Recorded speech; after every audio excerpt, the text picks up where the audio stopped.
말씀의 열매를 맺는 신앙이라는 제목으로 하나님 말씀 증거하도록 하겠습니다. 그 미국의 37대 대통령이었던 리처드 닉슨과 이탈리아의 독재자죠. 무솔리니. 이 두 사람에게는 공통점이 있습니다. 물론 두 사람뿐만 아니라 찾으면 많죠. 오늘날에도 많고. 그런데 이 두 사람에게는 공통점이 있었는데 그것은 바로 자기가 한 말을 전혀 지키지를 못했다라는 거예요. 리처드 닉슨 대통령은 나는 도덕성과 정직함으로 나라를 이끌겠다라고 공언을 했다라는 거예요. 대통령이 될 때 나는 정직함으로, 나는 도덕성으로 나라를 이끌겠다라고 선포를 했는데, 그런데 그런 말이 무색하게 재선이라는 게 있지 않습니까? 미국은 한 번 하고 또 한 번을 대통령을 할 수 있는데, 재선을 위해서 이 리처드 닉슨 대통령이 재선을 위해서 이 사람은 공화당 출신이고 공화당 출신인데 공화당의 인사들이 민주당의 빌딩으로 본부죠. 그게 워터게이트 많이 들어보셨을 거예요. 한 번은 워터게이트 사건이라고 해서 워터게이트 빌딩으로 가서 도청장치를 설치했다는 거예요. 이게 나중에 발각이 된 거예요. 근데 저도 딱 한 번 들었어요. 딱 한 번 담임 목사님이 부교역자 있는 사무실에다가 도청장치를 설치했다는 얘기를 제 그 사역 기간 내내 딱 한 번 들었어요. 결국은 그거 발각돼서 그 담임 목사님 해임됐죠. 그 도청장치를 부교역자 사무실에다 뭐하러 심습니까? 자신 없으면 나가야지. 그래서 이 사람들 그랬다는 거예요. 리처드 닉슨이 나는 공정함과 도덕성으로 하겠다 해놓고선 상대편 본부에다가 도청장치를 심었다는 거예요. 그래서 그게 발각이 됐는데 자기가 아니라고 막 부인한 거죠. 잡아뗀 거예요. 난 그런 적 없다. 나는 한 번도 거짓말한 적 없다. 이런 식으로 막 잡아뗐다가 나중에 걸렸어요. 그래가지고 미국 대통령, 이 37대 대통령인데 맞습니까? 미국 대통령 역사상 최초로 임기 중간에 사임한 대통령이 리처드 닉슨이에요. 그리고 무솔리니도 마찬가지도 무솔리니도 자기가 어떤 리더가 됐을 때 국민을 잘 살게 하겠다. 이탈리아를 강국으로 내가 만들겠다라고 사람들 앞에서 선언을 했다라는 거예요. 그런데 그렇게 말처럼 됩니까? 오히려 독재하고 전쟁을 일으켜서 국민과 나라를 아주 피폐하게 만들었다는 거예요. 그러니까 결국 이 무솔리니는 비참한 최후를 맞이하게 되는데 이 두 사람뿐만 아니라 우리가 많이 보죠. 영향력 있는 어떤 중요한 위치에 있는 사람들이 대중 앞에서 자신 있게 얘기해요. 시작할 때는 내가 잘하겠다. 내가 정직하게 하겠다. 내가 최선을 다하겠다. 내가 뭐 국민을 위해서 하겠다. 자신 있게 말하고 당당하게 말하지만 그 말을 지키는 사람들은 거의 없다라는 거예요. 그런데 이건 예수 믿는 사람들이 오늘 이걸 얘기하고자 하는 거예요. 예수 믿는 사람들도 마찬가지예요. 특히 예수 믿는 사람들은 교회 다니면서 그냥 어디서 이렇게 주워 들은 게 많아. 교회 와서 우리도 얼마나 많은 설교를 통하여 말씀을 듣습니까? 그 교회에서만 듣는 게 아니야. 여기저기 쫓아다니면서 막 이것저것 다 주워 듣고 입만 열면 자기 걸 얘기해. 하나님의 걸 얘기하는 것도 아니고 본인 거를 얘기해요. 그래서 어쩔 때는 말씀이 나가기도 하고 어쩔 때는 본인께 나가기도 하고. 그러나 예수 믿는 사람들이 뭔 말씀과 가르침 받은 거를 술술술 이야기를 하나 정작 그들의 삶을 돌아보면 열매 맺는 삶을 거의 본 적이 없어요. 아니 저도 목사지만 목사를 비롯해서 예수 믿는 교회 다니는 사람들이 하나님의 말씀대로 열매 맺는 거를 제가 본 적이 없어요. 완전히 말 따로 행동 따로예요. 말은 하죠. 누구나 제가 항상 얘기하지만 저도 우리 성도님들도 제 입에 속으시면 안 돼요. 절대로 제 입에 속으시면 안 돼요. 제 삶을 보셔야 되는 거예요. 목사들이 말은 유창해요. 얼마나 유창합니까? 그런데 삶이 안 따라줄 때가 많아. 그럼 목사가 그 정도면 일반 성도들은 어떻겠습니까? 제가 말씀대로 사는 사람을 거의 본 적이 없어. 결정적인 순간이 다 돌아서요. 자기 뜻대로.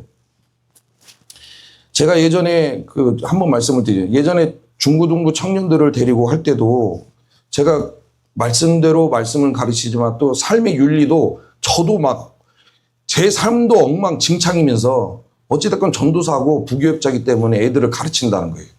거짓말하지 마라. 야 욕하지 좀 마라 제발. 한 입으로 하나님을 찬송과 저주하는 게 마땅치 않다. 욕하지 좀 마라. 싸우지 좀 마라. 분내지 좀 마라. 다투지 좀 마라. 이런 말을 많이 했어요. 심지어 내가 중고등부 애들한테는 제가 말씀드린 적 있죠. 항상 첫 사역 그 교회 부임을 해서 아이들한테 처음으로 설교를 할 때 한두 번 하고 제가 항상 했던 얘기가 너희들이 교회 안에서 뭐든지 다 해도 된다. 그러나 절대로 교회 안에서 싸우지 말고 특별히 누구를 따돌리지 마라. 예전에 교회 보면 따돌리는 사람 엄청 많았죠. 근데 저는 막 그게 너무 싫은 거예요. 뭘 해도 된다. 싸우지 말고 누구도 왕따 시키지 말고 따돌리지 마라. 만약에 그게 내 귀에 들어오거나 내 눈에 들어오게 되면 내가 모든 걸 걸고 그 사람과 한번 해보겠다. 그래서 자신 있는 사람은 어디 해봐. 싸우든지 따돌리든지 해봐. 라고 얘기한 적이 있었는데 그래서 그랬는지 몰라도 저는 지금까지 사역하면서 싸웠다는 얘기를 들어본 적이 없어요. 근데 사무실에만 앉아 있는데도 왜 이렇게 많이 들리는가? 지금까지 애들 가르치면서 싸웠다, 누구를 왕따시켰다는 말을 들어본 적이 없어요.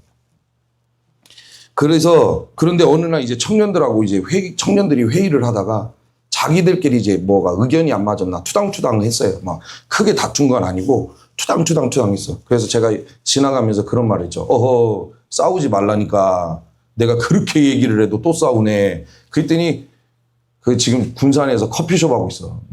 사업을 바리바리 하고 있더라고. 그 청년 하나가 듣고 있더만.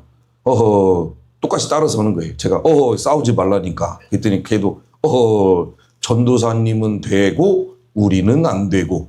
이게 뭔 말이에요? 전도사님은 화낼 때 있으면 화내면서 자기들이 의견 안 맞으면 또 화도 낼 수도 있는 거지.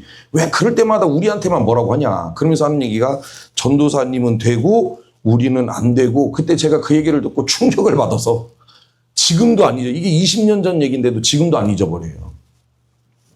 이처럼 우리는 예수 믿는 사람들은 뭔가 말이 많아. 뭔가 말을 많이 해. 말을 많이 하는데 그 말에 대한 열매가 삶에서 드러나지를 않는다.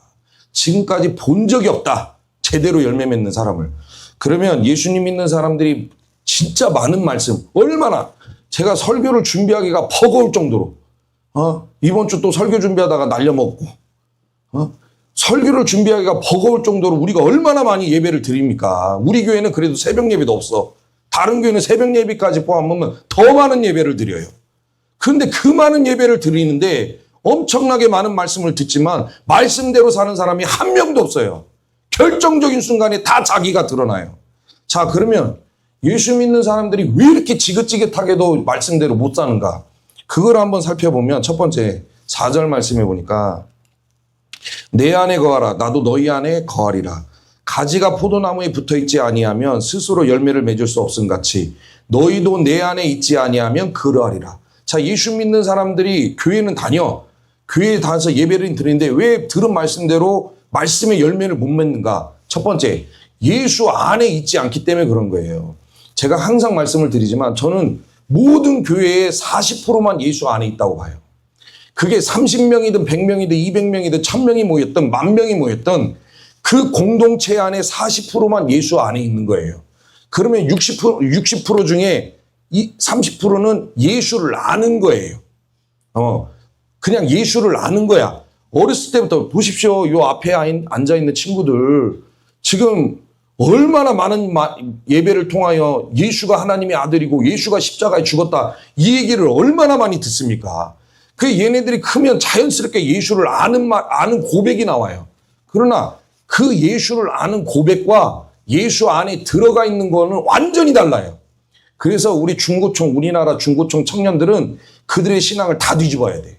거짓말하는 청년들, 거짓말하는 중고등부 애들 엄청 많아요. 예수 안에 없는데 본인이 어렸을 때부터 예수를 너무 많이 들었기 때문에 그 지식을 이야기하는 것뿐인데 그 예수 안에 들어가 있는 것처럼 해요. 그러면 예수 안에 있는 사람은 뭐예요? 가지가 포도나무 가지가 나무에 붙어 있는 것처럼 그래서 나무에 붙어서 열매를 맺는 것처럼 예수 안에 있는 사람은 말로 증명하는 게 아니라 그 사람의 삶을 통하여 내가 예수 안에 있다는 것을 증명하게 된다는 거예요. 한 사람이 열매를 맺으려면 그래서 예수의 생명이 되신 예수 안에 붙어서 그 예수의 생명을 가지고 있어야 돼요. 그래서 본인이 살아가면서 예수 안에 있는 열매를 맺게 되는 거죠. 예수 밖에 거하는 사람들은 절대 그 생명의 열매를 맺을 수 없어요. 우리는 예수 밖에 있는 사람을 누구라고 얘기합니까? 그 사람들을 성령으로 거듭나지 못했다. 교회 와서 20년, 30년, 50년, 60년, 70년의 예배를 드렸는데 이 성령으로 거듭난 적이 한 번도 없어요. 예수님을 인격적으로 만난 적이 한 번도 없어요. 십자가 앞에 나가서 굴복하고 가슴을 치면서 예수님이 나 때문에 십자가에 죽으셨습니다라고 고백해 본 적이 한 번도 없어요. 그런 사람을 예수 밖에 있는 사람이죠. 예수 밖에 있는 사람들은 절대 열매 맺을 수 없다. 마태복음 우리 예를 들어서 10계명 중에 9계명이 뭡니까? 거짓 증거하지 말라죠. 거짓말하지 말라가 9계명이에요. 근데 제가 10계명 9계명을 가지고 거짓말하지 말라가 설교를 30분짜리를 썼어요. 써서 이 설교 원고를 들고 어디 가서 설교를 하냐면 익산 정수원 아시죠? 익산 정수원 공동묘지에 올라가서 높은 자리에 올라가지고 제가 그 익산 정수원을 향하여 하나님이 우리에게 말씀하셨습니다. 어떠한 일이 있어도 거짓말하지 말라. 요한계시록 22장에 보면 거짓말하는 자는 하나님의 나라에 들어가지 못하나니에요. 거짓말을 우습게 봅니까? 요한계시록 22장에 거짓말하는 자는 하나님의 나라에 들어가지 못하노니 성 밖에 거하게 되리라. 우리가 살아가면서 거짓말하는 걸 우습게 생각하는데 내 입에서 한번 거짓말이 나가면 내 발걸음은 점점점 천국을 향하여 멀어지고 있다고 생각하시면 돼요. 그래서 제가 익산 정수원을 향하여 거짓말하지 마십시오 라고 이야기를 한들 그 익산 정수원에서 열매 맺을 사람이 누가 있어요? 한 명도 없어요. 왜요? 죽은 시체들만 있기 때문에 아무리 가서 설교를 해도 열매를 맺을 수가 없어요. 열매를 맺기 위해서는 생명, 예수 안에서 예수의 생명을 가진 자가 열매를 맺을 수 있다. 마태복음 19장과 누가복음 19장에 보면 두 부자가 나와요. 마태복음 19장에서는 부자 청년이 나오고 누가복음 19장에서는 부자 삭개오가 나오죠. 그런데 마태복음 19장에 기록된 부자 청년은 영생에 대한 관심이 많아. 너무 막 그 영적인 갈급함. 영생을 어떻게 얻을 수 있나. 그러다가 그 영생을 주실 만한 예수를 만나게 되죠. 그래서 예수님 앞에 물어봐요. 어떻게 해야 영생을 얻을 수 있습니까? 말씀 잘 지켜라. 근데 이 부자 청년은 어렸을 때부터 히브리인이고 율법 아래 자랐기 때문에 말씀을 잘 지켰어요. 자신 있게 얘기합니다. 아이고 제가 어렸을 때부터 회당을 빠진 적이 없고 얼마나 말씀을 잘 지켰는데요. 자신 있게 얘기해. 그러냐? 예수님이 그 다음에 뭐라고 얘기하시죠? 너 딱 보니 소유가 많은데 그 소유를 팔아서 가난한 사람한테 나눠줘라 라고 얘기하니까 뭐합니까? 시험 들어서 그 뒤로 예수님을 떠나서 돌아오질 않아요. 그 안에 예수의 생명이 없고 예수 안에 거하는 사람이 아니라 예수님 말씀을 전했을 때 그 말씀을 받아들이지 못하고 영생에 대해 관심이 있으면 뭐예요? 말씀 듣고 시험 들어서 갔는데 그게 부자 청년이고 누가복음 19장에 기록된 삭개오는 예수님이 부자 청년에게 말한 것처럼 네 소유를 팔아서 가난한 사람들한테 나눠줘라. 그런 말도 안 했어요. 말 꺼낸 적도 없어요. 그런데 삭개오는 뭐라고 얘기합니까? 자기 소유의 절반을 팔아서 가난한 사람들에게 나눠주고 내가 누군가의 것을 빼앗은 적이 있으면 4배나 갚겠다 라고 이야기를 하죠. 이게 예수 안에 있기 때문에 가능했다라는 거예요. 예수 안에 거하지 않았던 부자 청년은 영생에 대해 관심이 있었지만 그냥 돌아갔던 것이고 삭개오는 그 뽕나무 아래에서 돌감람나무에서 예수님을 만난 거예요. 자기의 구주로 영접한 거예요. 예수님을 인격적으로 만난 거죠. 만남과 동시에 자기 전 재산을 싹 팔아버려요. 이게 차이죠. 이게 차이인 거예요. 예수 안에 있는 자와 예수 밖에 있는 자의 차이는 그 사람이 예수 안에 있으면 열매를 맺는 것이고 예수 밖에 있으면 무슨 말씀을 들어도 부자 청년처럼 시험만 들지 열매 맺지를 못한다. 그래서 저와 우리 성도님들이 반드시 해야 될 게 뭡니까? 예수 안에 거하는 인생이 되어야 할 줄 믿습니다. 우리는 어떤 일이 있어도 30% 예수를 지식적으로 알면서 예수를 아는 것처럼 만난 것처럼 하면도 안 되고 나머지 30%는 완전히 썬데이 크리스천이에요. 이분들은 뭐 비난할 문제는 아니지만 그냥 일단 우선 교회를 왔다 갔다 하는 사람. 그러나 언제 떠나도 떠날 사람이 30%예요. 우리는 60% 안에 드는 사람이 아니라 40% 안에 예수 안에 거하는 사람이 되어서 제가 지금 우리 성도님들에게 하는 얘기는 우리가 들은 말씀이 있으면 100% 들은 말씀대로 살아냅시다. 그걸 어떻게 우리가 100% 하나님의 말씀대로 삽니까? 최소한 내가 결정적인 순간에 하나님의 말씀을 지켜야 될 상황이 오면 하나님을 믿는 사람의 모습을 나타내야 될 줄 믿습니다. 그건 열매로 나타내는 거예요. 근데 예수 안에 있는 사람만 열매를 맺을 수 있다. 이게 첫 번째고 60%는 절대 말씀 들어도 열매 못 맺어요. 그리고 두 번째는 우리가 말씀을 들어도 열매를 맺지 못한 이유는 하나님의 말씀대로 살아야겠다라는 영적 각성이 없는 거예요. 저는 예수를 인격적으로 만난 것도 이거는 우리 일생일대의 최고의 은혜죠. 내가 성령으로 거듭나고 예수님을 인격적으로 만났다는 것은 그 어마어마한 은혜예요. 근데 두 번째 은혜, 그와 버금가는 은혜가 뭐냐? 말씀대로 살아야지라는 영적 말씀에 대한 각성이 일어나야 된다는 거예요.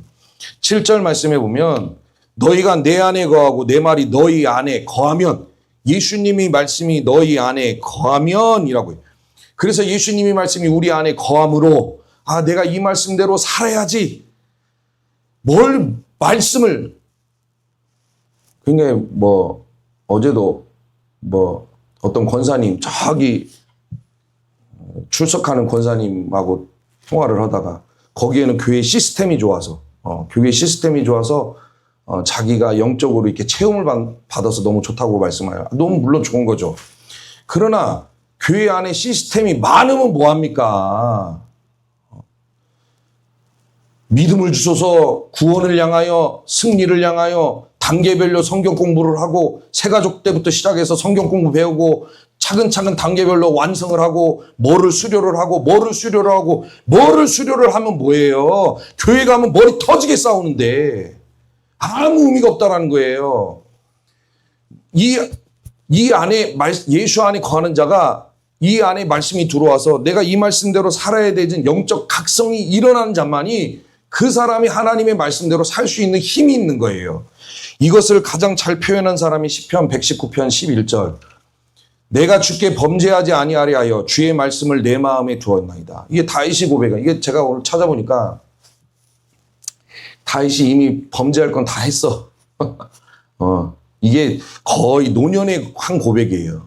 이미 간음도 했고, 이미 살인죄도 저질렀고, 인구조사 해가지고 맥없는 백성들, 어마어마한 수십만 명을 죽여냈고, 그러니까 다윗이 저지른 죄가 많긴 해. 근데 지금 와서 하나님 앞에 뭐라고 고백합니까? 내가 하나님 앞에 범죄하지 않기 위해서 주의 말씀을 내 안에 두었습니다. 이게 뭐예요? 내 안에 있는 하나님의 말씀대로 살겠다고 각성이 일어난 거예요. 우리에게 이 각성이 일어난 말씀에 대한 각성이 저와 우리 성도님들의 인생 가운데 반드시 있어요. 저는 이걸 오순절에서는 이렇게 얘기해요. 오순절에서는 예수님 믿을 때 성령을 한번 받고 또 살아가는 중에 성령 세례를 받아야 된다. 두 번의 은혜를 강조를 해요. 근데 그렇진 않죠. 예수님을 믿으면 성령 세례를 받은 거예요. 어찌됐건 그들도 첫 번째, 두 번째를 주장을 하듯이 제가 주장하는 것은 예수를 인격적으로 만나야 되는 것과 두 번째는 말씀에 대한 각성이 그 예수님 믿는 사람 안에서 있었냐 없었냐예요. 예수를 인격적으로 만났어도 자기가 말씀에 대한 각성이 일어나지 않은 사람은 그 말씀대로 살기 위해서 몸부림치지 않아요. 예배는 잘 드리죠. 찬양은 잘해요. 그런데 말씀을 지키는 건 말씀에 대한 각성이 예수님을 인격적으로 만난 것처럼 또 일어나야 돼요. 저는 이걸 두 번째 은혜라고 보는 거죠. 예를 들어서 예전에 모 교회 중구등부에서 도난 사건이 일어났습니다. 그래서 담당 교역자가 이래저래 해서 찾아냈어. 막 뒤졌죠. 우리 옛날에 학교 다닐 때 보면 누가 한 2,000원 잊어버렸어요 하면 그때부터 선생님들이 뭐 합니까? 학교 안 보내고 뭐예요? 가방 털어, 가방 올려놔, 눈 감어, 막 이런 거 시키죠. 아마 이 전도사님, 이 부목사님도 그렇게 했는지 안 했는지 모르겠지만 타달타달 열어서 누가 돈을 가져갔는지를 이제 발각을 한 거죠. 발각을 해서 보니까 그 범인이 성경고사 대회만 나가면 1등 하는 애예요. 제가 여기 와서 보니까 이제 그 노예 성경고사를 잘 안 하는데 서울에 있을 때 노예 성경고사 하는 걸 많이 봤어요. 그래서 노예 안에서 1등 하는 애가 지역대회를 나가요. 지역대회에서 1등을 하는 애가 전국대회를 나가요. 근데 전국대회에서 1등을 했을 정도면 걔는 성경의 지식이 거의 목사급이에요. 제가 볼 때는 그래. 제가 한 개 틀린 애 봤어요. 고3짜리가 노예 안에서 성경고사를 봤는데 한 개 틀렸대요.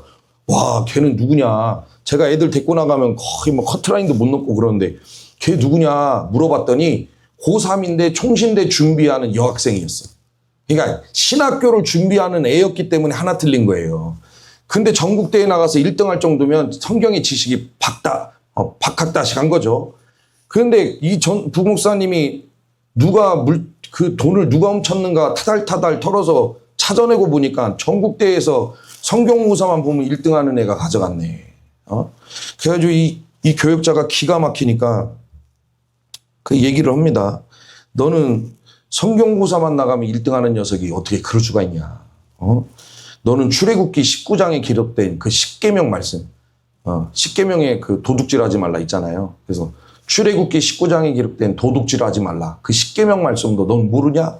너는 성경고사 나가서 그렇게 만점 맞는 애가 그 성경 말씀도 모르냐? 라고 이야기했다는 거예요. 그러니까 이 얘가 그 얘기를 듣고 있다가 하는 얘기가 뭐냐면 그 부목사님을 비웃으면서 하는 얘기가 목사님 성경도 잘 모르십니까? 출애굽기 19장이 아니라 출애굽기 20장이에요. 그냥 머리에 성경이 가득 찬 거지. 보세요. 머리에 성경이 가득 차면 뭐하냐고. 그걸로 구원 받습니까? 아니라니까요. 성경고사 나가서 1등해도 그 안에 난 이 친구가 예수 안에 있는지 없는지는 잘 모르겠지만 그 본인이 가지고 있는 말씀에 대한 각성이 일어나지 않으면 말씀 지킬 수 없어요. 말씀이 각성이 일어난 사람만 지킬 수 있어요. 마태복음 5장 44절에 나는 너희에게 이르노니 너희 원수를 사랑하며 너희를 박해하는 자를 위하여 기도하라. 자, 하나님이 우리에게 주신 말씀이에요. 이거는 누구 일부만 지키라고 한 게 아니에요. 예수님이 제자들 12제자에게만 주신 말씀이 아니라 저와 우리 성도님들에게 주신 말씀이에요. 너희는 너희를 사랑하는 자들만을 사랑하는 게 아니라 원수를 사랑하고 때로는 너희를 박해하는 자를 위하여 기도하라 라고 예수님이 말씀을 주셨다는 게. 그러면 이거는 이 말씀에 대한 열매는 누가 맺을 수 있습니까? 때로는 자기를 미워하고 때로는 욕하고 자기를 박해한다 할지라도 내가 하나님의 말씀대로 살아야지 라고 각성이 일어난 사람은 그 사람을 보면 속상하겠죠. 이유도 없이 나를 미워하고 이유도 없이 나를 박해하고 이유도 없이 나를 손가락질하면 얼마나 속상하고 얼마나 괴롭고 얼마나 똑같이 해주고 싶습니까? 그러나 그 안에 하나님의 말씀 최소한 마태복음 5장 44절이 들어있는 사람은 안 하려고 몸부림을 쳐요. 하다못해 혀라도 깨문다고요. 안 하려고. 그 대표적인 사람이 누구예요? 손양원 목사님이죠. 자기 아들을 죽인 사람을 양아들로 삼아요. 그걸 누가 할 수 있냐는 거예요. 손양원 목사님이 대단한 사람입니까? 아니 그 안에는 뭐가 특별한 게 있는 거예요. 손양원 목사님은 뭐가 잘나가지고 자기 아들을 죽인 사람을 데려다가 양아들로 삼습니까? 그렇지 않다는 거예요. 손양원 목사님도 어금니 꽉 깨물고 마태복음 54장 44절의 말씀을 5장 44절의 말씀을 자기 인생 가운데 실현시킨 거죠. 하나님의 말씀대로 살려고 몸부림치다 보니까 그 사람을 데려다가 자기 양아들로 삼은 거지. 뭔 손양원 목사님이 태어날 때부터 막 사랑이 그 안에 충만하고 그런 사람이 어딨냐라는 거예요. 엄마 뱃속에서 떨어질 때부터 막 이 안에 사랑이 가득한 사람이 있습니까? 아니에요. 모든 사람은 하나님의 말씀대로 살았기 때문에 사랑이 표현이 된 거예요. 그런데 이 말씀대로 이 말씀에 대한 각성이 일어나지 않은 사람들은 교회 와서 인사를 할 수 있다는 거예요. 자, 우리 옆 사람과 인사합시다. 사랑합니다. 사랑합니다. 얼마든지 할 수 있죠. 얼마든지 할 수 있지만 내 기준에서 벗어날 때, 내 이해관계에 어긋났을 때, 내 가치관에서 벗어나면 쳐다도 안 봐요. 자랑하지 마십시오. 하나님의 말씀만 자랑하는 저와 우리 성도님들이 될 수 있기를 소망합니다. 하나님의 말씀에서 벗어나서 그게 내 가치관으로 형성된 문제라면 그걸 자랑처럼 이야기하지 마세요. 내가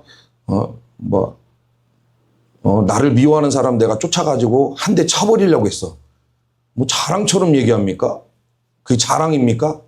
그건 자랑이 아니에요. 본인의 인격이지. 말씀의 각성에 의해서 본인의 인격도 이겨내서 하나님의 말씀에 열매를 맺어야 된다는 거예요. 근데 말씀의 각성이 없는 사람은 절대 열매 못 맺는다. 아무리 많은 말씀이 머리에 저장돼 있어도 절대 열매 맺을 수 없다. 이게 두 번째예요. 첫 번째, 예수 밖에 있기 때문에 열매 못 맺고, 두 번째, 예수 안에 있어도 말씀의 각성이 일어나지 않아요.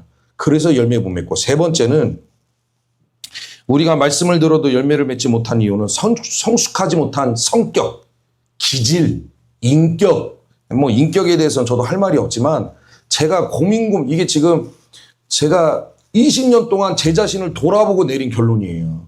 20년 동안 저를 보고 성도들을 보고 왜 우리는 말씀대로 못 살까?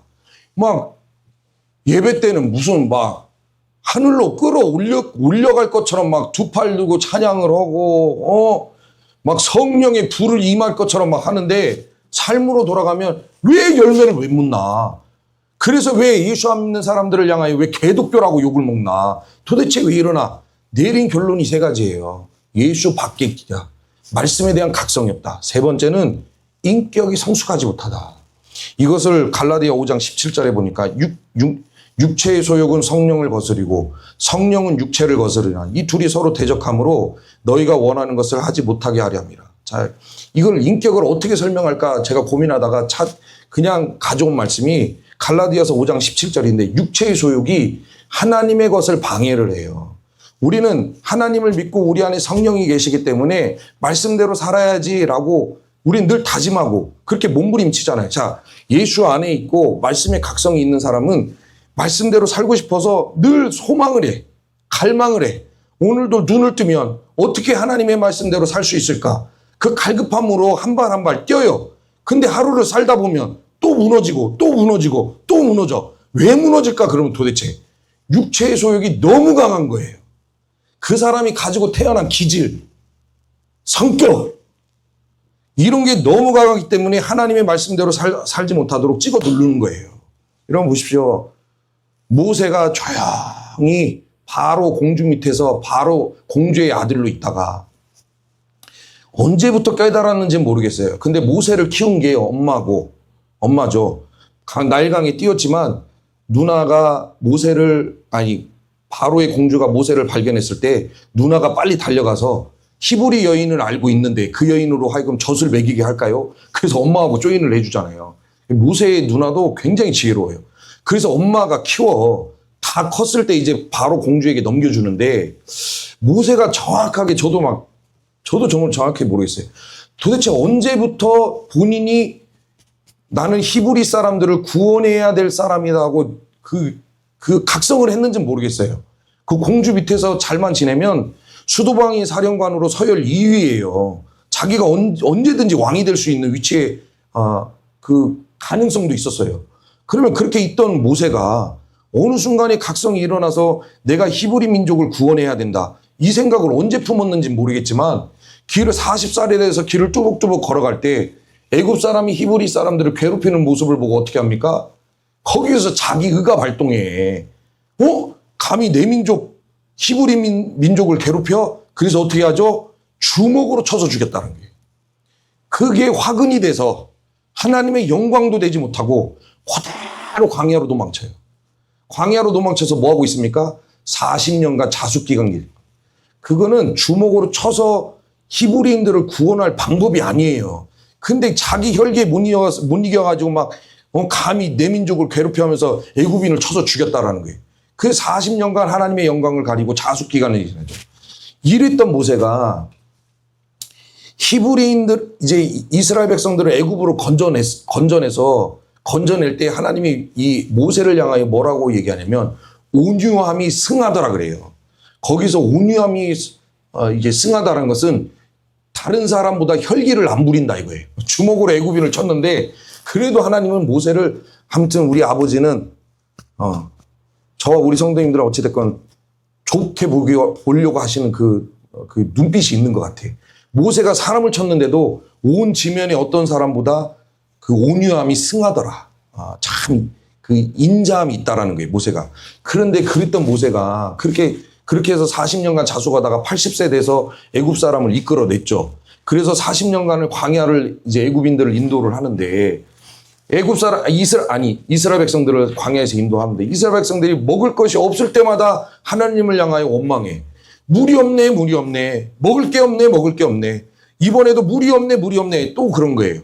그러니까 모세가 이제 슬슬 또 짜증이 난 거야.